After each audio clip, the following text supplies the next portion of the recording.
আপনি জেনে অবাক হবেন, প্রত্যেক মানুষ, বিশেষ করে ৯০% মানুষ তাদের সকালটা শুরু করে ভুলভাবে।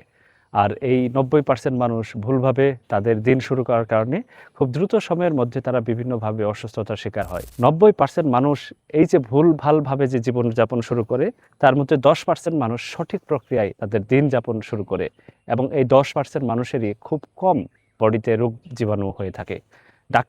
ম্যাক্সিমাম ডাক্তাররা আপনাদেরকে কখনো এই ১০% মানুষের জীবনকাল সম্পর্কে অবগত করেন না। কিন্তু আজকে আপনাদেরকে কয়েকটি গুরুত্বপূর্ণ তথ্য দেব। তার মধ্যে সবথেকে গুরুত্বপূর্ণ হচ্ছে, আপনি যদি সুস্বাস্থ্য বজায় রাখতে চান এবং আপনার সকালটা খুব সুন্দরভাবে, সতেজ এবং সুস্থভাবে শুরু করতে চান, সেক্ষেত্রে সকালে ঘুম থেকে উঠেই প্রথম ১০ মিনিট কোনো ধরনের কোনো ডিভাইস বা মোবাইল হাতে নেবেন না। আপনি চিন্তা করুন আজকে সারাদিন আপনি কি করবেন এবং মেমোরাইজ করুন। প্রিভিয়াস দিনগুলোতে আপনার ভালো সময়গুলো আপনি মনে করতে থাকুন। তারপরের যে সময়টা, সেটা হচ্ছে খালি পেটে অবশ্যই ১ থেকে ২ গ্লাস পানি পান করতে হবে। তারপরের যে বিষয়টা আসবে সেটা হচ্ছে খালি পেটে অবশ্যই ১ থেকে ২ গ্লাস পানি পান করবেন। খালি পেটে ১ থেকে ২ গ্লাস পানি পান করলে গ্যাস্ট্রিক এনজাইমগুলো সতেজ হবে এবং আমাদের হজম শক্তি বৃদ্ধি পাবে।